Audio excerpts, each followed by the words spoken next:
Beat up,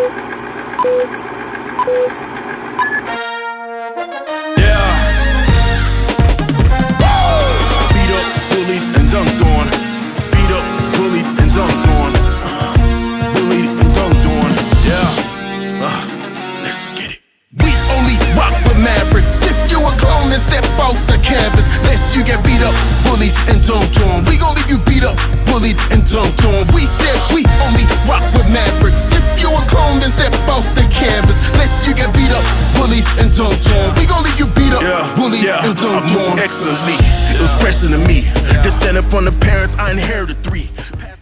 Hi, and welcome to the Kind of Unkind podcast, where I, Wyatt, and my wonderful co-hosts come together to discuss on an array of topics. How has everyone's week been? Pretty decent. We'll go one at a time. Sky, go ahead. It's been okay. It's getting some good editing done.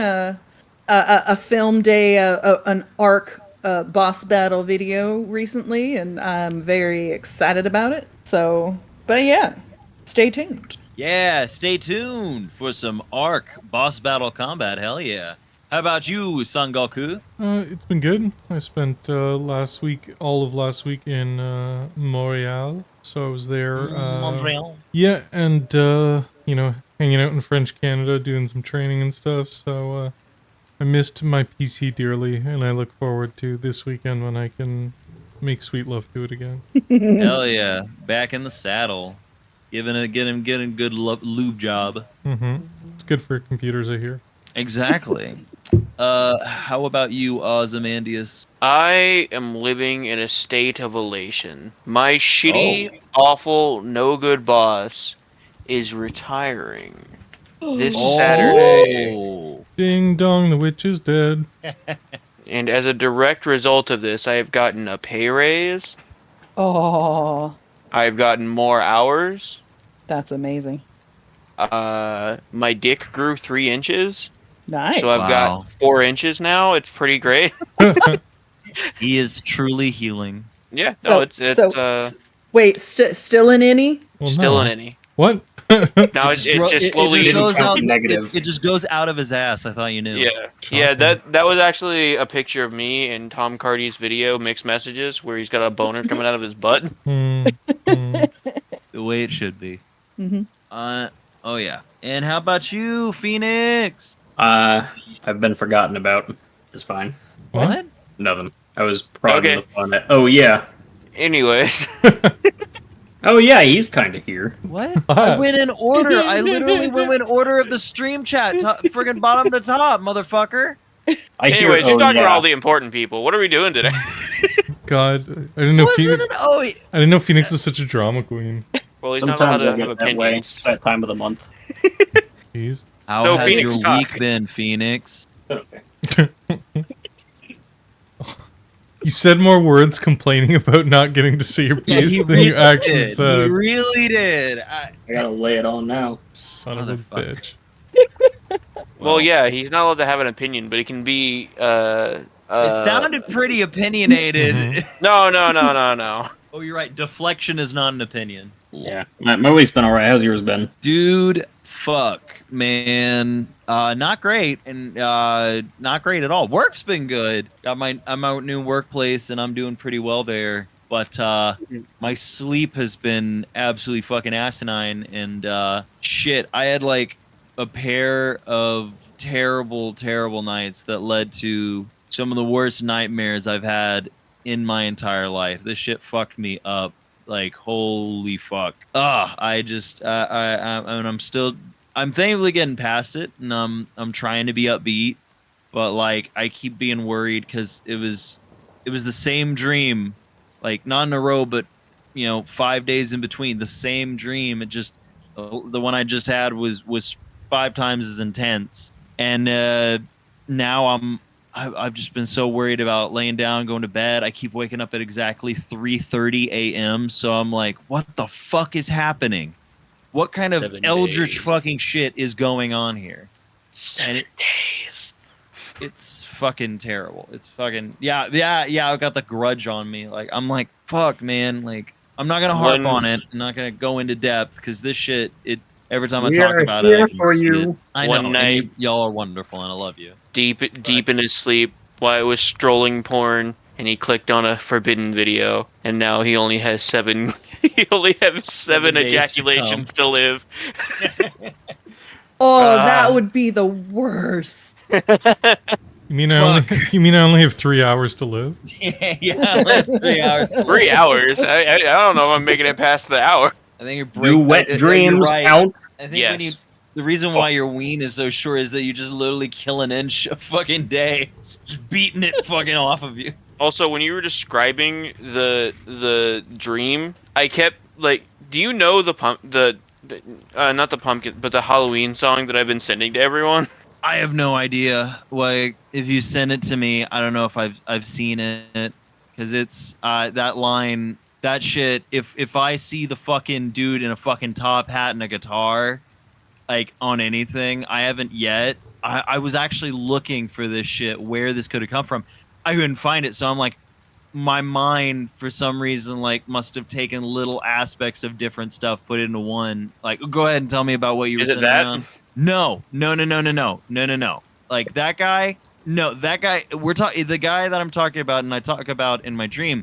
He looks like an everyday fella, like a person. That with looks like an everyday glasses, fella. like a human being with a guitar in my childhood like bedroom. And then he starts singing this stupid fucking song, and I only ever remember the first 2 lines, and then like what comes after, like I can't even, like, I don't feel comfortable describing like in depth with anybody. I told Sky one of the things, and it was one of the most abhorrent things I have ever been forced to like bear witness to or hear. Like it truly like fucked me up, and that was one of several things. And I kept on trying to get up, but my body was in full body lockup because I'm in paralysis. And so like each time I'm trying to roll to the side to try and wake up, because that's how I do it. Either bite my tongue or I try to roll to my side. And as I'm doing so, the dream just keeps happening as I think I've woken up, and it just keeps going to the point that in my dream I started screaming, like fucking terrified. I kept pushing my partner, see if, but into the dream, but she couldn't move. She was catatonic, and it really did just fucking send a shiver through my soul. Like I'm afraid. Like last night, I woke up again at 3:30 a.m. So I just stayed awake until like fucking 4:30. I fell asleep, didn't dream anything, and woke up at 6 a.m. for work, and I'm like, I feel exhausted. I feel awful. It's fucking sucks. Sorry to complain, but I just, this shit fucked with me, man. It fucked me up. Just made me think of the SNL skit David Pumpkins, if you've ever seen that. David Bunkets. If you could send that to me, Yeah. I don't remember this on the top of my head. It's a good time. Yeah. Tom Hanks is Do you David want me S. to- Pumpkins.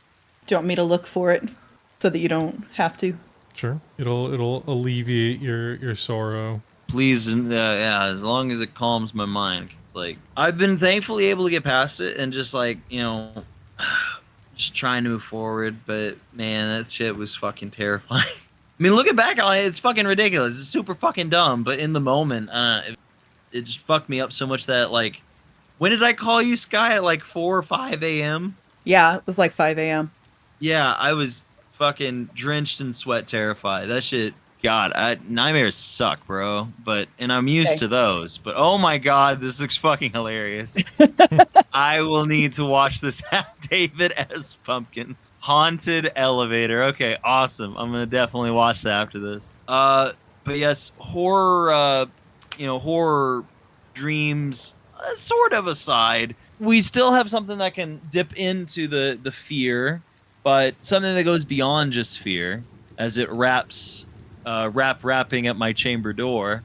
We're going to enter into the world of literature for tonight's big topic.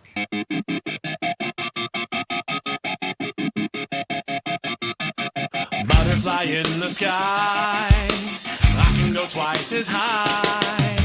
Take a look, it's in a book, reading rainbow. I can go anywhere. Friends and new ways to grow, reading rainbow. I can be anything. Take a look, it's in a book, reading rainbow. Reading rainbow.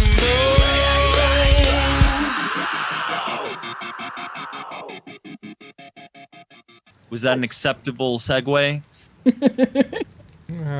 It'll do. It'll do. All right, It wasn't guys. as bad as a. Someone get me Segues Paul now. Blart. We need a segue over here. You see, Tom Hanks was in a film called News of the World, where he's writing a book. And so, talking about books, literature. There we go. There's a shitty segue just for you.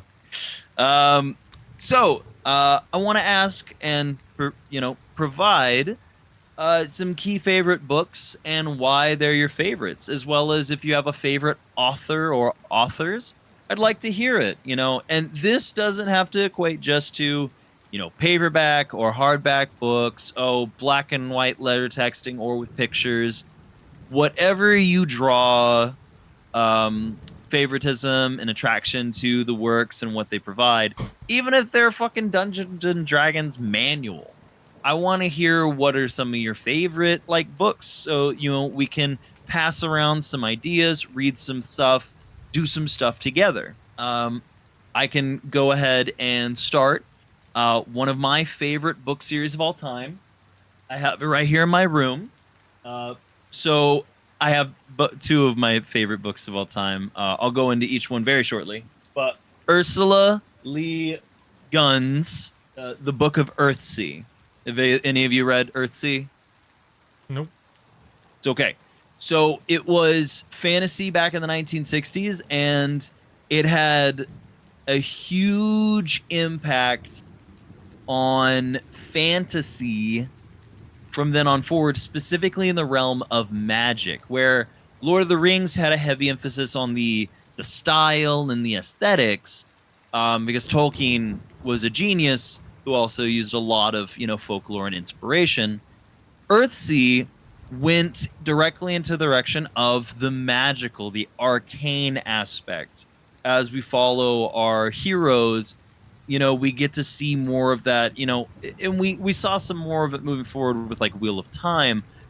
But Le Guin, she really bucked the trend at the time and had just some epic, awesome fantasy. But over the course of these multiple books, and I have the entire anthology here because fantasy is a big part of my love, part of what I enjoy most. Most books I own are fantasy, most of those being tabletop RPGs, but Earthsea is a beautiful series of books that are a sweet love of mine, and they are, in my opinion, at least reading one of the short stories. There are multiple. It'll take you maybe 20 minutes to read one of the short stories, or if you want to dig right into the core of Earthsea, fucking go for it. They're just books that I can just eat a page, several pages at a time, pushing through, engulfed into her world. And then the way they play into each other with descendants, and it's just it invokes and brings you into that reality. I adore it. I adore it. Theodosia. So that's definitely one. Earthsea, of course, is just radiance. And then the other big favorite books when it comes to books, I couldn't be I couldn't be a bastard. I would be if I didn't bring up, of course, H.P. Lovecraft's Mountains of Madness. It's a classic for a reason. Though technically Color Out of Space is, in my opinion, one of his best stories, there's just something fun about going to Antarctica on a grand expedition and having everything absolutely go fucking wrong. Um, as well as how the doctors are able to figure their ways out and trying to make their way through this ancient, like, these ruins, but instead of it being, some, wayward explorers in the deserts, or, like Mummy, or going through the ancient jungles. No, you're seeing these dudes going through this, like, Arctic ancient ruins with what equipment they have in the 1920s, and it's just really fun to go on. I love adventure. I like going to places, but having that tinge of horror, uh and having a main character that you can actually root for, which is not easy to do in Lovecraft. I love it. um I will pass on the page to the one who thinks he's being ignored. Phoenix, what are some of your favorite books and why? I'll be honest. It's been a long, long time since I've sat down and fully read a book. That's okay. The ones that I can remember most liking, probably one of the only books I ever enjoyed reading in middle school to high school, was The Ranger's Apprentice. I believe I've mentioned that before. I know the name. Yes, we've talked about it. But Uh, it was what? Ranger's Apprentice. Can you tell me a little bit about it? I think I might have also read it. Yeah, it's it started out. It's written by John Flanagan, but it started out as a little orphan boy named Will, who got taken in by a ranger, and he's trained to become a ranger. Surprise, surprise! Wow. But I'm gonna really have to search my memory for a lot of the details because it's been a long while. As in like a fantasy ranger, or Yes, okay, like a do they fantasy hunt ranger. like witches and stuff? I don't think they hunt witches. Okay, I then I'm think it's thinking of a mud and different thing. blood fantasy. Cool, sick. Okay. I'm thinking of a different book. Sorry, continue. But that was one of like the first ones that actually got me liking a book. If I had a favorite book now, it would have to be something that's a really approachable.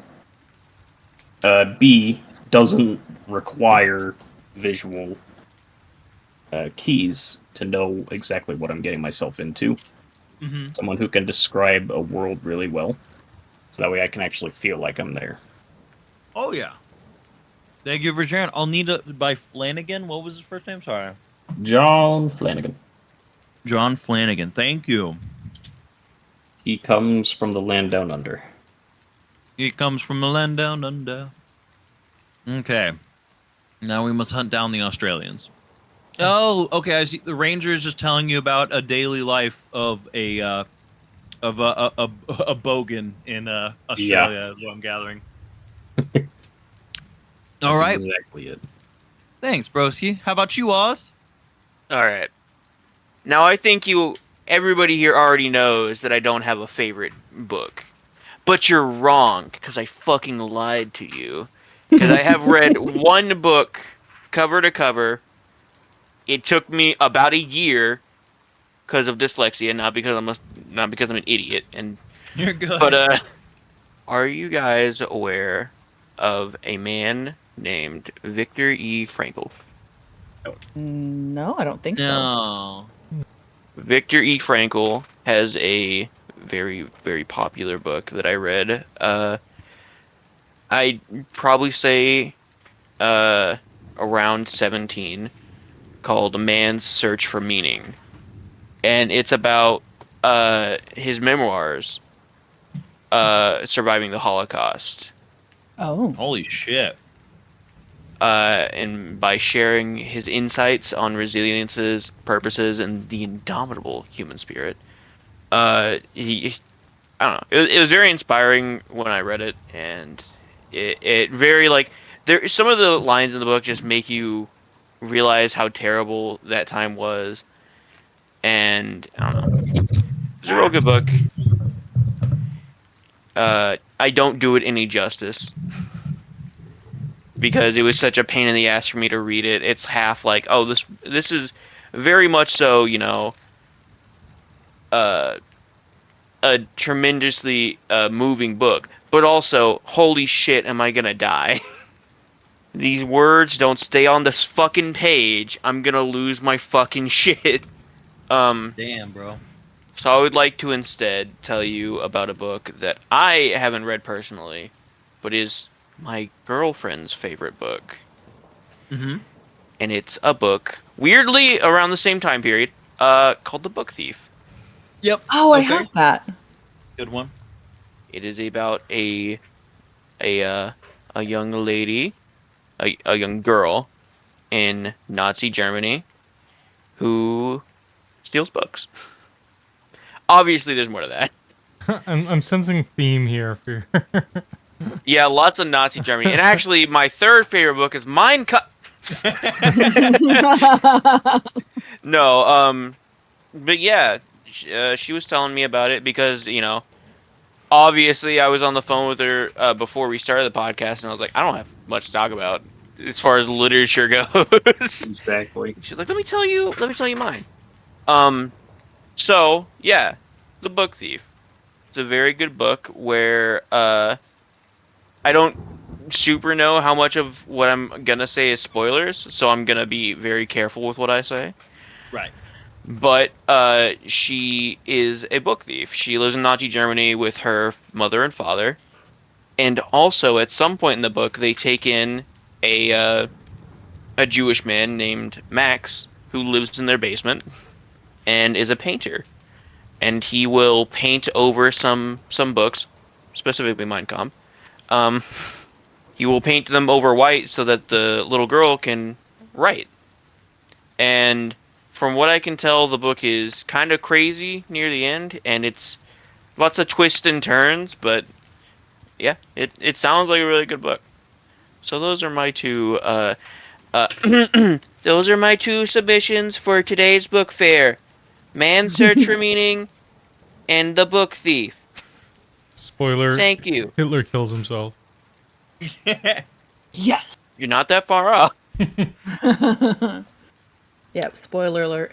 Hitler was the bad guy. For those who haven't read it, it's so dark. Oh, I mean, Like it's yeah. adorable for a long time, and then it's incredibly dark. Yeah. You know, I got the same feeling from Jojo Rabbit. I was about to say that. Oh, look at this sweet movie about. Oh, Jesus. But Yeah. yeah, man, for real. Absolutely. Great submissions to the book fair.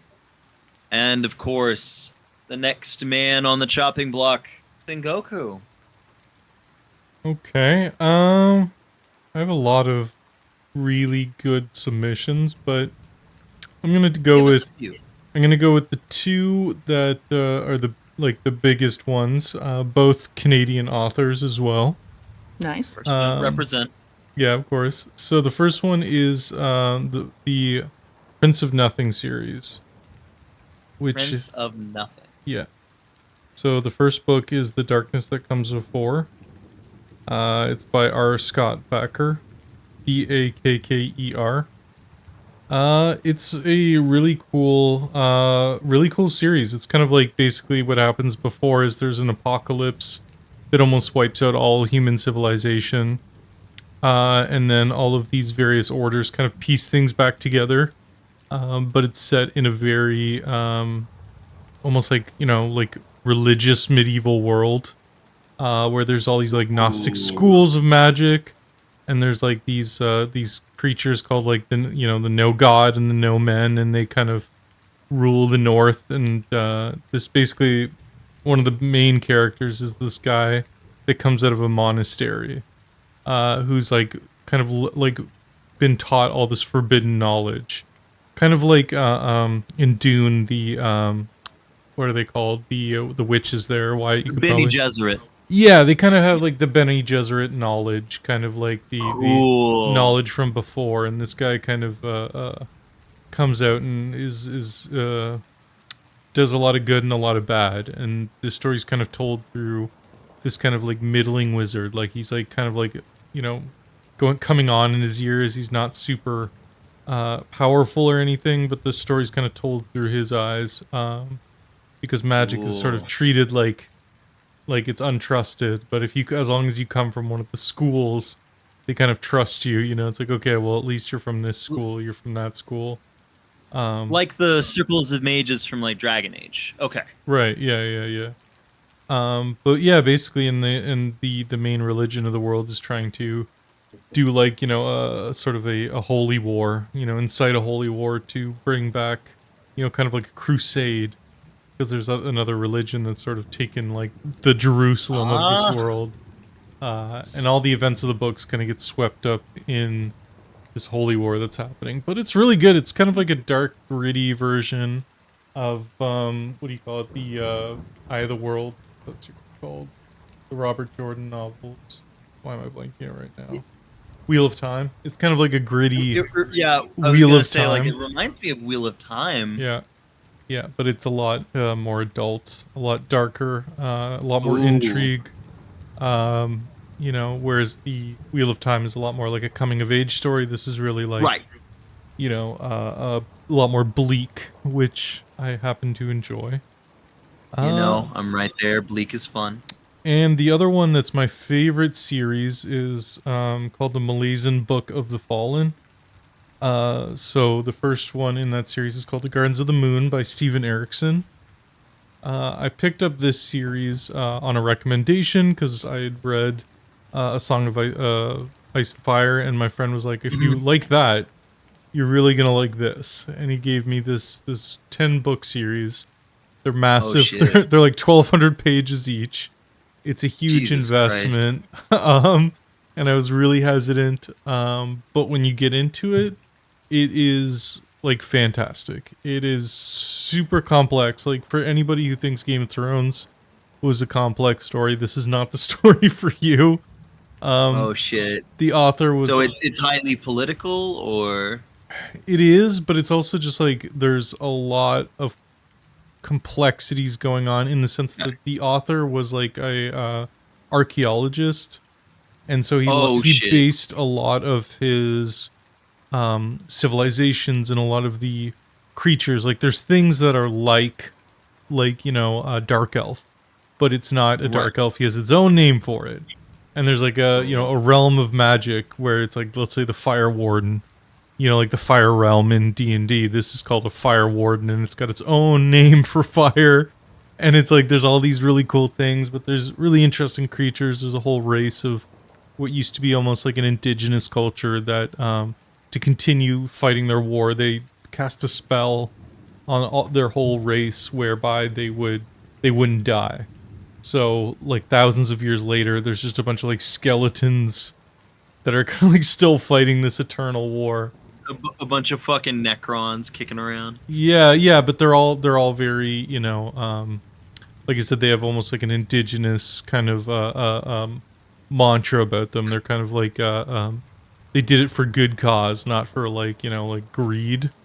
Okay. But yeah, it's just a really cool series. Really great characters.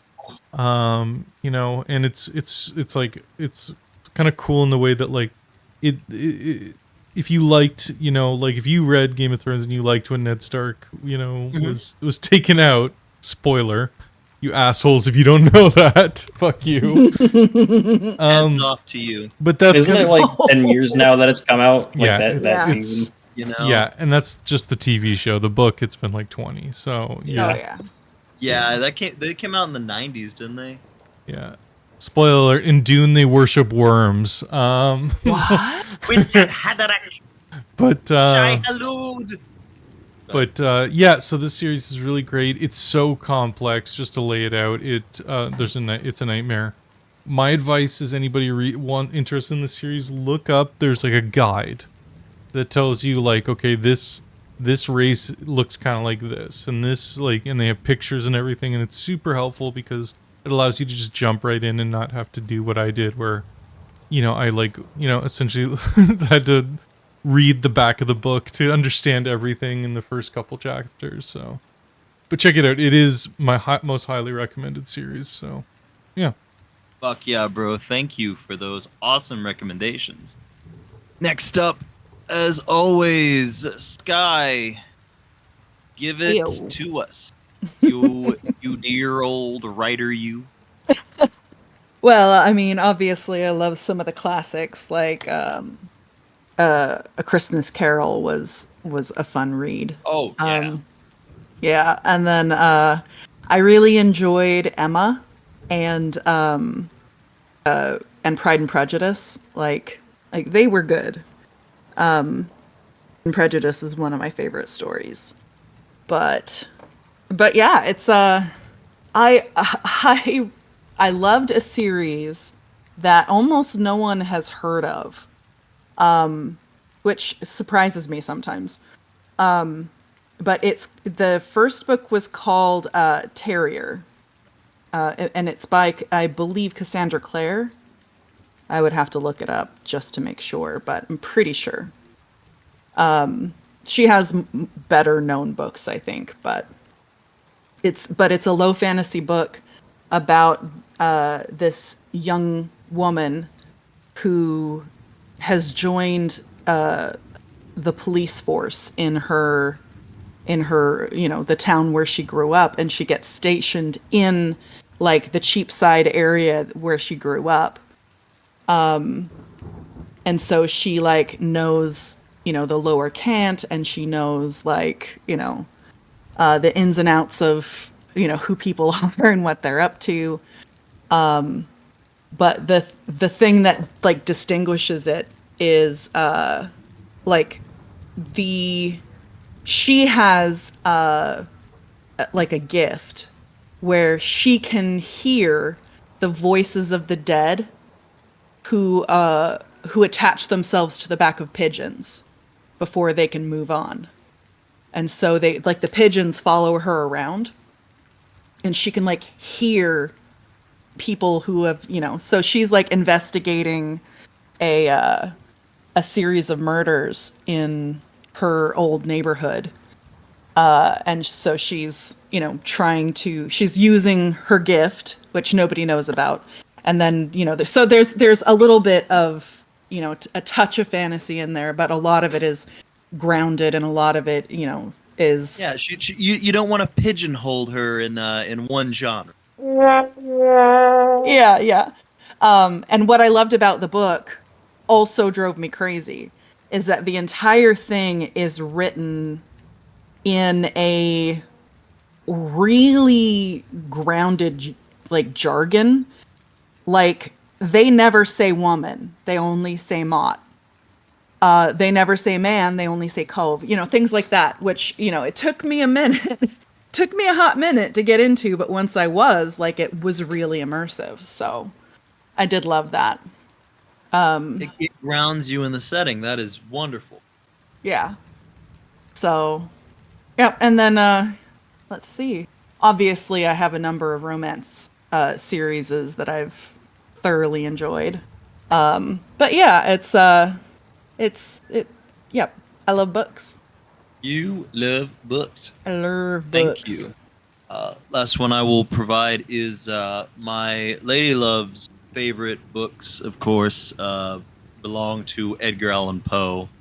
She adores Quoth the Raven, Nevermore. Yep. House of Usher.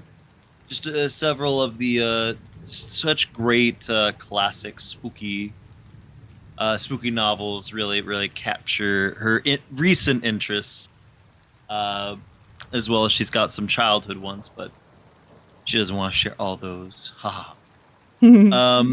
Next, I will ask, what genres? Now we have, of course, some of your favorite books, but your favorite books may or may not, retain to a specific genre. There could be like a series of styles that you prefer, but this one book really got you grounded into it.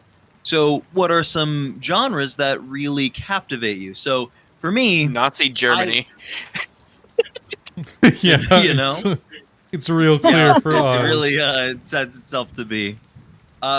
My two favorite genres are investigative, like thrillers. I I really enjoy investigation stories, and that's where my love of from, like Eye of the Red Czar is one of my favorites because it's from the perspective of a man from Tsar Nicholas's era after Tsar Nicholas has been killed, and he has to be an investigator for Stalin, and it's really cool to see that he's basically voluntold to be an operator, and we get to see him as like this super awesome inspector, all the way to your classic Dick Tracy's and shit. I love investigatorial all the way to Geralt of Rivia. He's a detective of sorts, and I just enjoy the thrill of the hunt, the chase. Something about following characters as they come to realization. Especially if what the subject matter is dark and twisted. It really captures my love. And that's why I can really enjoy just about any uh like that. My second, of course, is pulpy. I as grounded as I love my stories to be, I also can have a whole lot of fun when the story, isn't afraid to, especially in the 1920s and 30s, getting that kind of, pulp detective, or getting the, exploratory, grandiose kind of style. That is a lot of fun. And that plays into my love of fantasy, just that, this epicness, even if it's grounded in reality. There's an edge of otherworldliness. I don't want my stories to be like too grounded in reality all the time. Sometimes it's fun, and sometimes it's awesome to read a nonfiction story, but you want that air of other, just that tinge at the very least, to really set things apart. Because real life, things can be stranger than fiction, but at least with fiction you can have some more control. The randomness of life can get really frustrating, especially for writers. Um, how about you, Phoenix? What genres really grab you by the nuts and call you Susan? Fantasy, greatest escape. High five there, bro. Hell yeah, great escape. I wish I had another genre, but I really don't. Uh, Either fantasy or I guess post-apocalyptic ones as well. Those are always good reads, I feel. Post-apocalyptic and fantasy have a lot of things in common, Yeah. narratively, in my opinion. They have a Yeah. lot of similarities, so I can definitely see that love of both. Or ones where it's like there's war as well.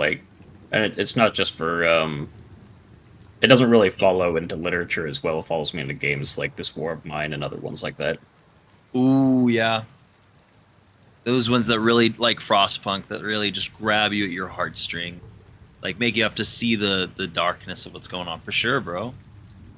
Like the book thief and all them Nazis. Mm-hmm. Thank you, Phoenix. Thank you. How about you, Oz? Nazi Germany. I mean, I think you know better than anyone. I'm so hopelessly addicted to noir. Absolutely. Oh yeah, that's something that we've shared forever. Is our love of detective dramas. I hear you. And it did remind me of one of the only other. There's like 3 or 4 book sets that I've read in my life because it takes so long for me to do them, and it's a pain in the ass. But Audiobooks help. yeah, yeah. But I've been poor all of my life. Fair. Um, I don't remember what the actual saga or whatever it is called, but R.S. Belcher's Shotgun Arcana is fucking fantastic. And it's kind of noir, but it's also dark fantasy, steampunk, and Wild West. It's fucking crazy. Reminds me of Deadlands. That sounds A little awesome. I bit. like it. But it was like the series, I think I read it out of order, but I know Shotgun Arcana, the Six Gun Tarot, Tarot? Tarot? That's correct. and the Ghost Dance Judgment. I think there was another one, but I can't think of it. Those are some badass titles. Right? And the whole universe is fantastic. I love world building more than anything in books. And then of What? course, I think this one everyone who liked, you know, Lovecraftian horror read The Gunmetal Gods. Gunmetal Gods. Are you what? No, no idea. Well, it did only come out like 3 years ago. Oh, It yeah, sounds that vaguely that might familiar, explain it. Um, probably you mentioned it in I passing.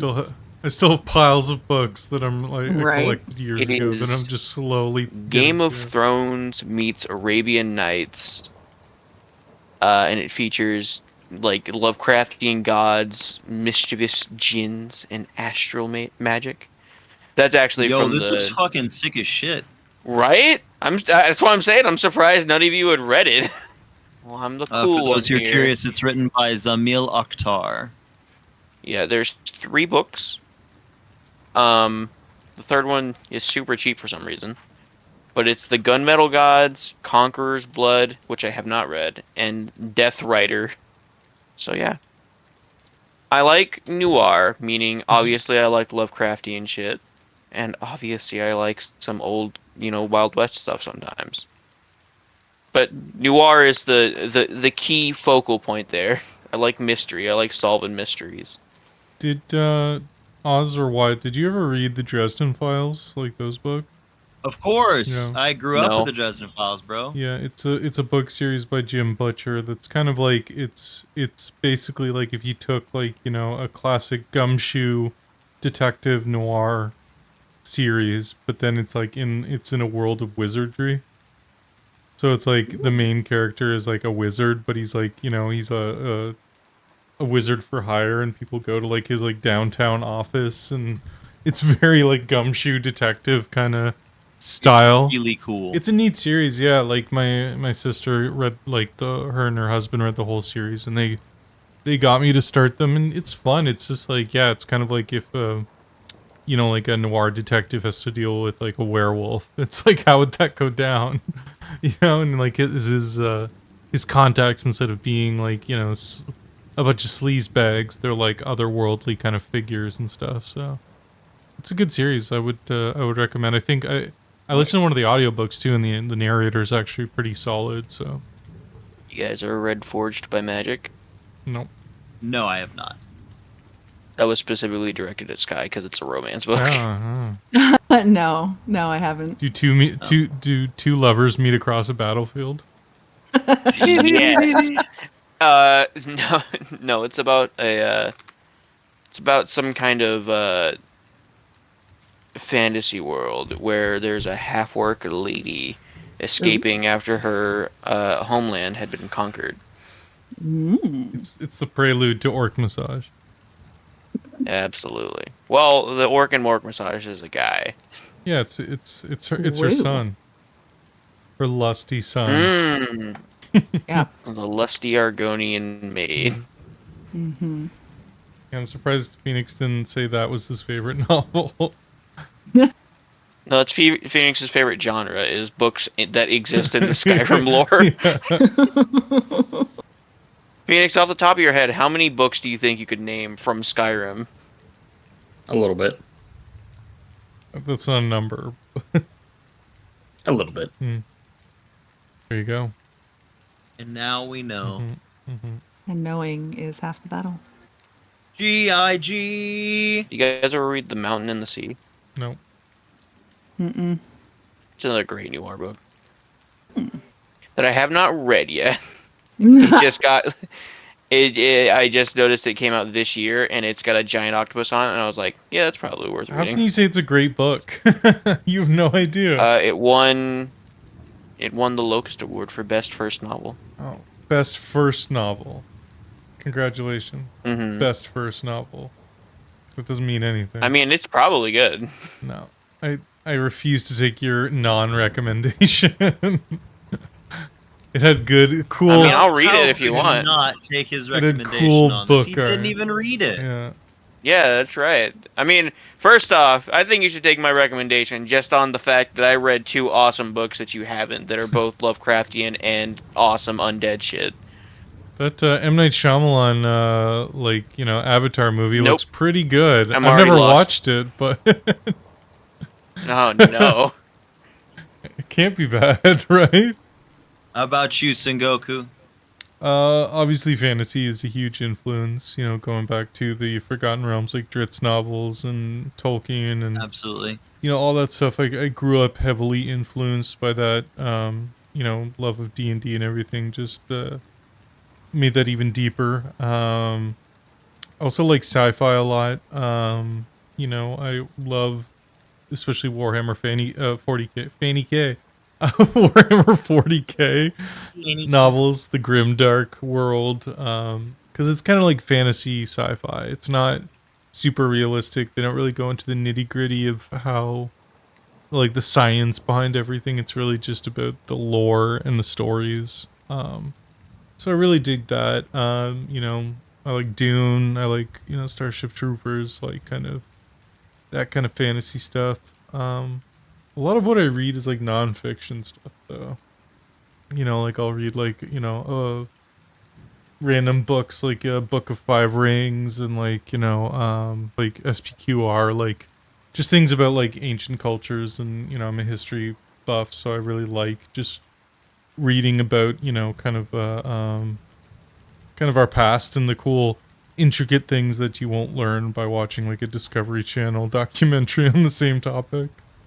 We're aliens at the Yeah. first pilgrimage. Exactly. Like someone who's dedicated their life to a topic. It's kind of cool reading their their life's work, or finding out new things that aren't just aren't surface level things about a culture is really cool.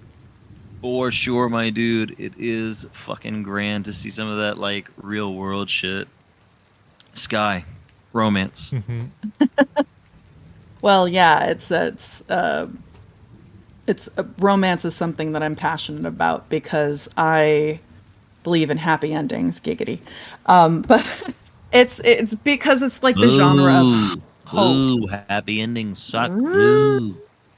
But no, I love that the defining feature of romance is that it has to have a happy ending. It's just it incorrect. No, No, I will no, die I've on been holding this back. hill. We're gonna have this No. argument right now. Romance does not have to have a happy ending. It does, to be classified as romance. No, you can have a romance book that ends in them fucking dying. That is not a romance book. It's a drama with romantic elements. It's a tragedy, yeah. It's like Romeo and Juliet. That's not a romance book. It's Yeah. the whole focus of the book is romance, but Yeah, it's a romance, but like the focus of it is about a relationship. But romance as a genre is defined by a happily ever after. But even though happy endings are de rigueur in romance novels, it is not necessarily, especially from a historical and general purpose aspect, romance does not always have to have a cheery ending. Well, like romance, like if you look at Shakespeare, he had comedies and he had tragedies. That basically boils down to happy ending, sad ending. So comedies, like all romances would be classified as comedies. It's a genre that is filled with hope. It's supposed to make you feel good. yeah, like So romance novels are a new genre in the scheme of things. You know what I mean? Like traditionally there's a lot of romance novels, right? It's kind of like right. You're right, But because books weren't originally written for women. well, also they weren't. you are absolutely That's right, true, though. and also All right. they weren't written to And- be super happy. Yeah, right. Well, that's true. and the books written for women, like that's one of the reasons Is a why. relatively new content. Yeah. Well, yeah, and that's one of the reasons why romance is so often maligned, and people call it trash fiction or whatever, is because it's a genre for women, written usually by women. And dudes read romance novels too. I've met several dudes that read romance novels. They love them. But yeah, it's there is some inherent sexism in the way that the romance genre is perceived. This has become So- more about sex and less about your wrong opinion that it has to have a happy ending. No, Jesus Christ, that was a way to answer things. Also, I also feel like that's kind of a scapegoat answer, though, to say that it is like. Don't get me wrong, there definitely is some inherent sexism, but I feel like it's kind of like the new Ghostbusters movie being like, if you don't like it, it's because you're sexist. It's like, or no, it's because it was so different from the original. well, my point being is, It was a comedy. It was pretty much like a parody of the first yeah, one. but I guess my argument would be is like, you can't necessarily, like, people don't like romance because to a lot of people it's not, they don't get what, like, anything from it, like someone like me, like, I don't like that. I don't necessarily like happy endings. So the idea of a romance see, and that's is not like yeah. not appealing. exactly.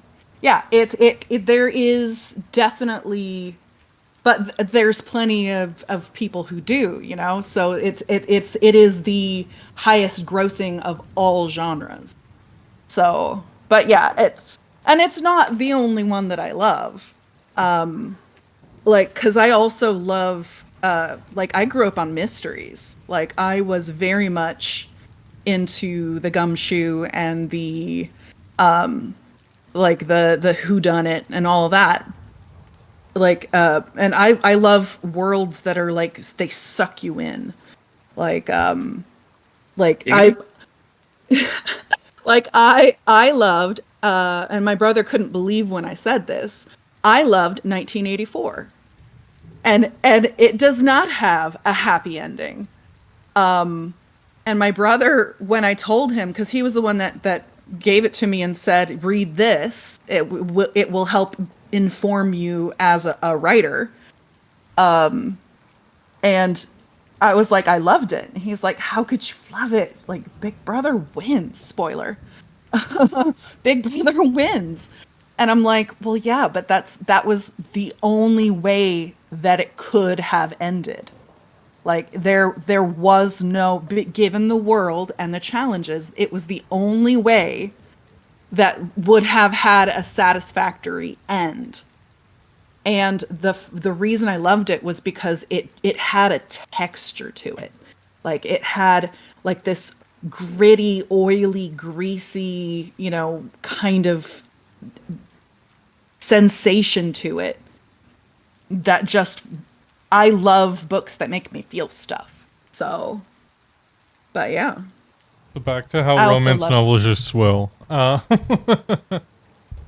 What? I said back to how romance novels are swell. Oh, I mean, I like romance novels. Do you? yeah. I just don't. They don't all have happy Have endings. you read? No, what's well- one you've read and enjoyed? Don't ask me the name. Well, I'm so bad with names. Yeah. Well, and also, Also, I like, don't read. the romance community will die on the hill that what's his face, Nicholas Sparks does not write romance. He only can die on calls that it hill. romance. No, he calls it romance because it's such a big, like, a money making genre. Like, you put romance on something and it makes more money, even if it is not classified as a romance. So, like, yeah, like, horny moms everywhere are furious. yeah. Well, and not all romances have sex in them either. Like, there's a lot of variety to the genre. Emotionally itself. horny moms everywhere are angry. How dare you take sex out of a romance novel? That's the only good part. Yeah. Well, like, because there's the other side too, which is erotica. What's the difference? Erotica is about the sex. Romance is about love. Sometimes they cross. Sometimes there is love alluded to in erotica. That's just not the point. And sometimes there are erotic scenes in romance. but that's not the point.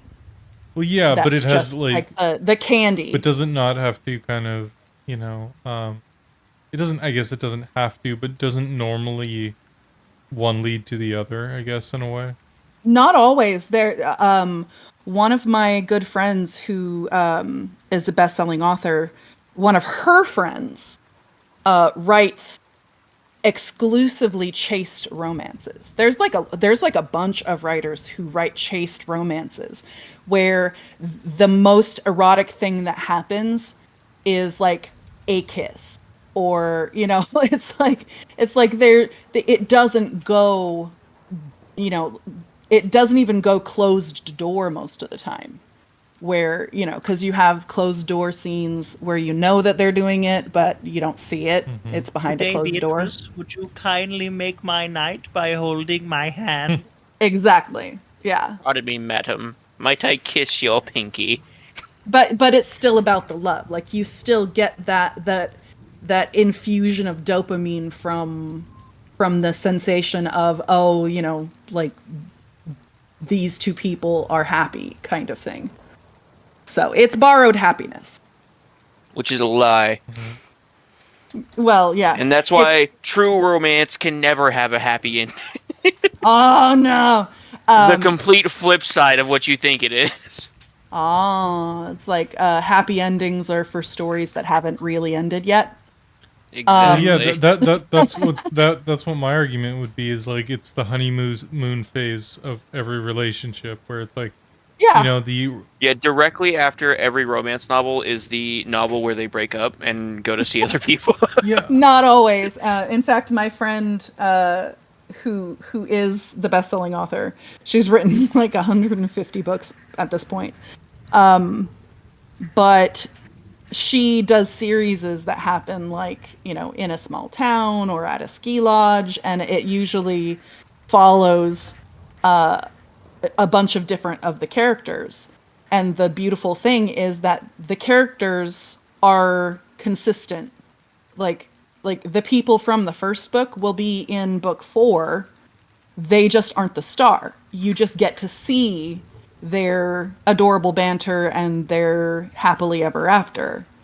You get to, and they'll still have problems. They'll be like, ugh, like my wife is all wants to renovate this, and it's so expensive, and like normal people, but yeah. Yeah, I guess that's that part is not usually included in in most tellings, right? Because it's like it is in a lot of series. Yeah, but it's still happily ever after.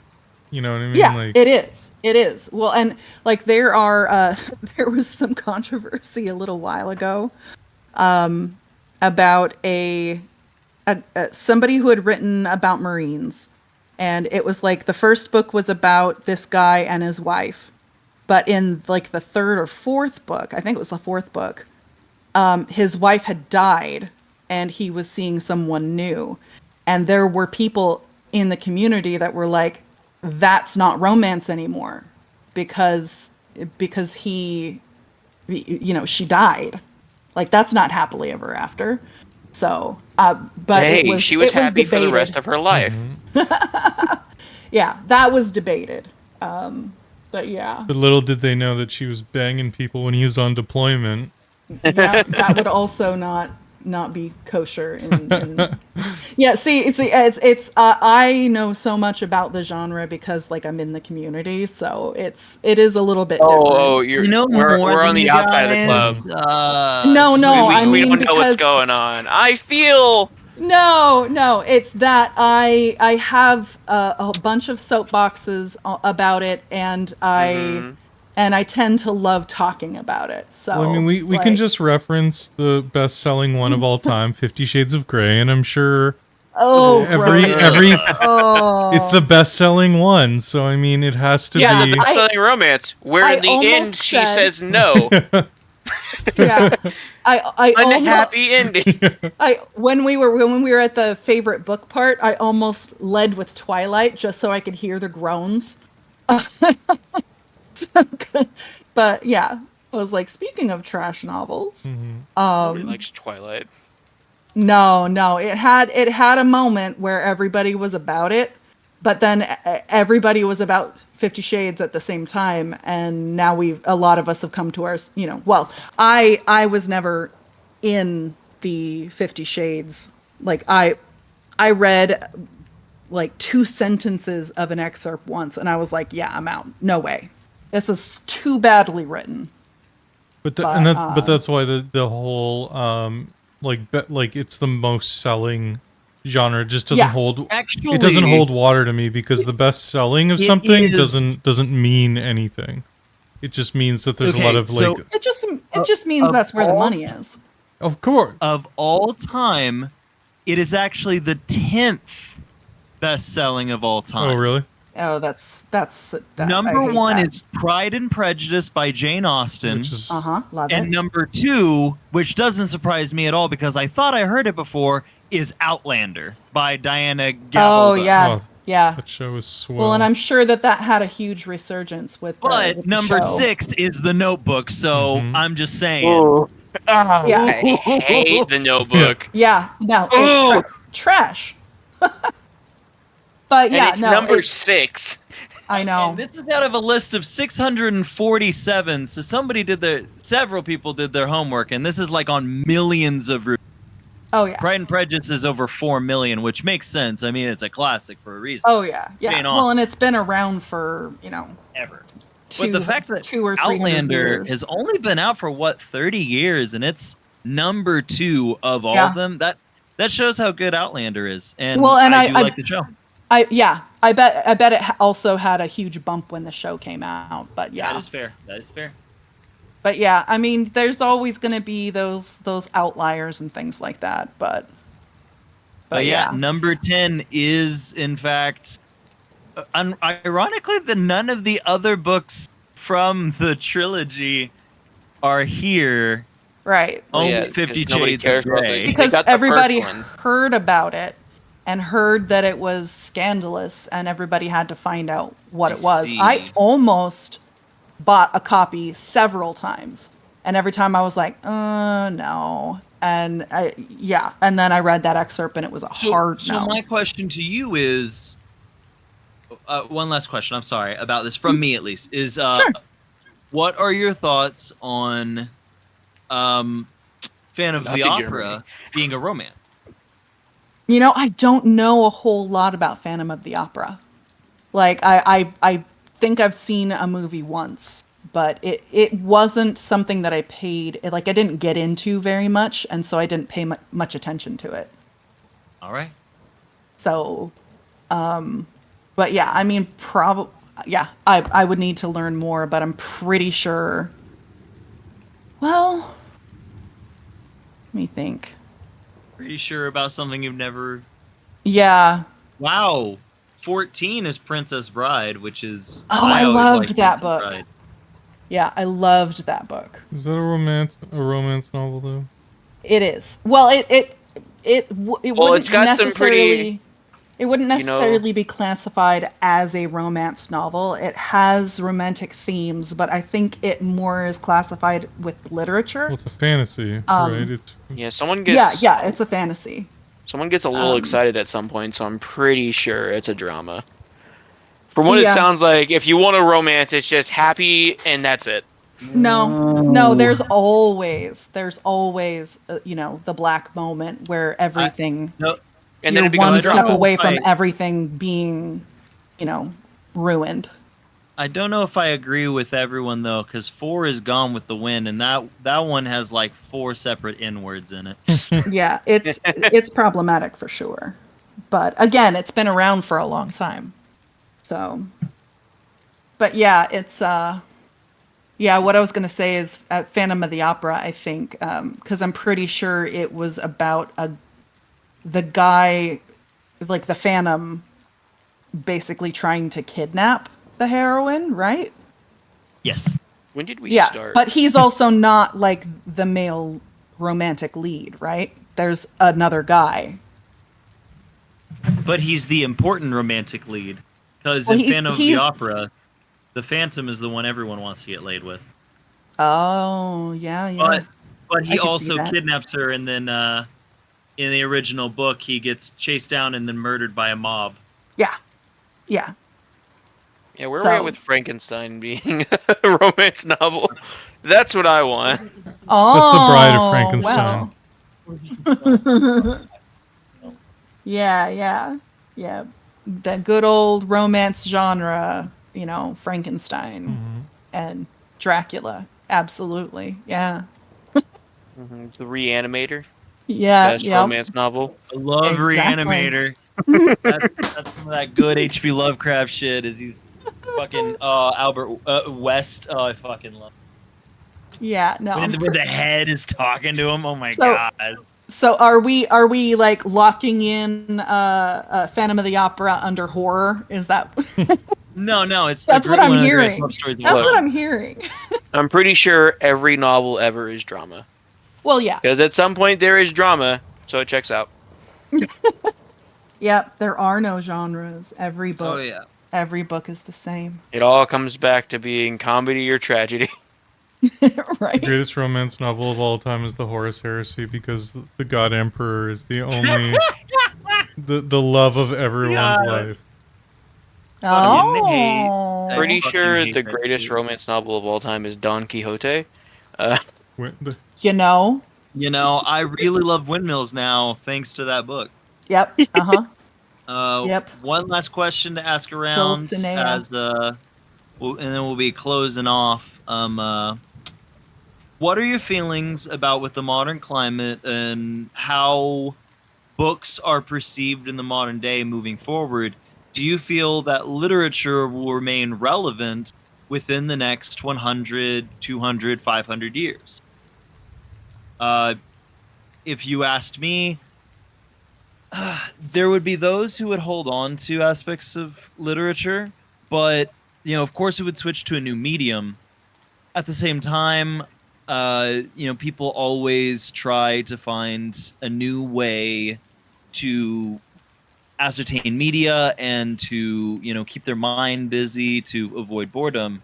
Though I do see a shakeup as you move forward, that it will become, as has and will continue to become, less and less important with our society, to the point that we won't even need to read the text in front of us in certain things. At some point we'll have everything like directly read to us, or it won't even be a fundamental requirement with what in my opinion they're going towards with education. Is right now we need computers to survive, but 100 years from now, the fate of written literature, stories devised, it I see it could be in jeopardy, as we either focus towards a more corporate run society and we don't need books individual thought in such a way, as we instead just have fun with our VR systems and like lose ourselves in the moment. You own it, you better never let it go. um or we destroy ourselves because we're fucking morons. And maybe in that case, we actually need books as we fucking slowly fall down the drain. I feel worried personally about the future of written word, typed word, all of it. That you get these kids who don't even need to read. My baby cousin, like, he was 6 before he even really knew how to write his own name down. Like, it's and parents are just fine with it. Like, it's getting really fucking obnoxious. What are your thoughts? I'm gonna trip y'all up. Sengoku. Mm-hmm. Haha. I don't think written word is in any kind of threat, but I do think that comprehensive ideas that are put down in novelization are. Like, I think telling stories through a book format is not going to exist 1,000 years from now if we survive that. Because I think there's lots of news, blogs, things like that people read all the time. So I don't think that form of written word is going away anytime soon, but I do foresee a time when the idea of like a book, like a physical book, will be kind of like what vinyl is now. So it's kind of like a bunch of trendy hipsters like myself who have, a record player who's like looking at all these like cool vinyls, and but it's outdated. It's, kind of old time, to see someone with a book in their hands, because I just don't see that as someone who Great owns. great grandpa. I own like like hundreds of books, and they're just like all over the place, and it's like, I don't Oh think yeah, most bro. people who are living like a minimalist lifestyle have that space for them. So, I think the Kindle was gonna replace that, but then now Kindles and the e-reader thing is kind of going out of style. So I'm not sure what the Yeah. future is. Maybe it's just gonna be. I know people read books on their phones and stuff like that, and Yep. we'll see. I mean, I think Audible is a great alternative. I think that type of Absolutely. audiobook helps because you still get to like get the written word, but it's read to you. So I think that still enables like writers to have a place to tell their stories. But yeah, I don't know if there will be. There's definitely not going to be as many writers out there writing novels. I'll tell you that. That's for sure. Yeah. It's 1,000 years in the future. Great grandpa, what's that over there? Oh, this is from a long time ago. It is a signed copy of Everyone Poops. Whoop! Oh yeah, I got one of them. I got one of them. Signed by Morgan right. Freeman. Talking about that, thank you, Sengoku, and wonderful insight as always. Oz, what are your thoughts about the future of literature? I mean, I think there's always going to be literature, obviously. I think hard copy books, as has been stated, probably going to become retro. It's probably all going to go digital, and then whatever comes after digital, mental, spatial, I don't know. But there's always going to be, wants to escape from reality. And, Yeah. there's always going to be poor people, so books are always going to have a place. We You can't have all to exist afford that forever. newfangled VR gear. RAM technology. Yeah, that's Well, all I got. I don't know. And thank you. It's each of these are great insights in what everybody thinks is holds in the future. We'll go Phoenix next, my friend. 100 years from now, I can still see it being relevant. In the fact that even if it does start to deteriorate within 100 years, um, there's still going to be a huge amount of people supporting the preservation of it, and will still swear Hipster. by it. Like it's still, yeah. Okay. And how do you think it would change? I have a feeling it's all going to be downloaded and then entirely replaced 1,000 years from now. Okay. It's gonna live on forever digitally, whether it's been sent to the aliens after us or what. But it's not gonna be in book form. I think it's gonna entirely phase out. Okay. It's a bleak future for the written word so far. What are your thoughts, Sky? I think like the publishing as an industry, like, like the big five publishing houses, that might be on tenuous ground as a system. But I think you guys were right about the like what are books? Like books are basically like borrowed daydreams. Like it when I write a book, I'm daydreaming for someone else. And then, handing it to them, and then they get to have that daydream. So I it obviously is trending toward digital. But there are still like that conversation about is yeah, digital's more convenient, but there is something nostalgic about having a book in your hand. So yeah, we probably will always have physical books, but it may become like a smaller and smaller portion of the industry.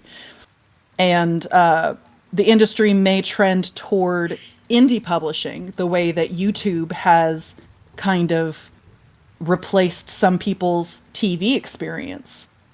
And that's going to be its own thing too. But people didn't stop reading when television came out, so I think the written word is going to be fine. But yeah, it's I think it's going to be fine. It might change a little bit, but everything evolves. Everything evolves. In the words, and this is true of Aristotle, and this is one of my favorite things, is these newfangled writers who are writing upon papyrus, can they not realize that writing and etching into stone is far simpler? Why would they do such a thing? It will never retain its wealth within reality, and soon they will find themselves losing their paper or losing it to water and watered down. Wow. It just history keeps moving forward, and mediums continue to shift and change. Yeah. I mean, but realistically, he had a point. If all of the historical accounts throughout history had been etched into stone instead of written on papyrus, think about how much more history we would know. Obviously, there would be a lot more, buildings to hold all these, but Yeah. Well, and there still would be people, stricken from the record oh yeah. through the destruction of property. But imagine if the 'cause that- Library of Alexandria was filled with stone tablets instead. Right. But because the stone tablets were so hard, Giggity. It was hard to transport them. Yeah. So sheaves of paper. It's the same reason why we wouldn't have reading- grown as a people spreading information. Reading took off with the Gutenberg press because all of a sudden it was super easy to print written word and spread it about. Saying it could have been So- both. It could have been both. Let us There press there into is the rock. there is something about writing things in stone. And thank you all. Thank you all, each of you wonderful people, for contributing and discussing this topic. Thank you to everyone out there for listening in. And please let us know, what are some of your favorite books and why? What genres have ever captivated your attention? We want to hear and to maybe read what you provided, and we can gather together as a little book club and see what everybody compare notes. I know one of the books on there is probably going to be a certain Mein Kampf, but I hope not. Thank you, everybody. Remember to like, follow, subscribe. Please click the little bell notification icon in the corner so you know when we are going up inside of you. Anything else anybody would like to share? No. Penis. That's hot. Fair enough.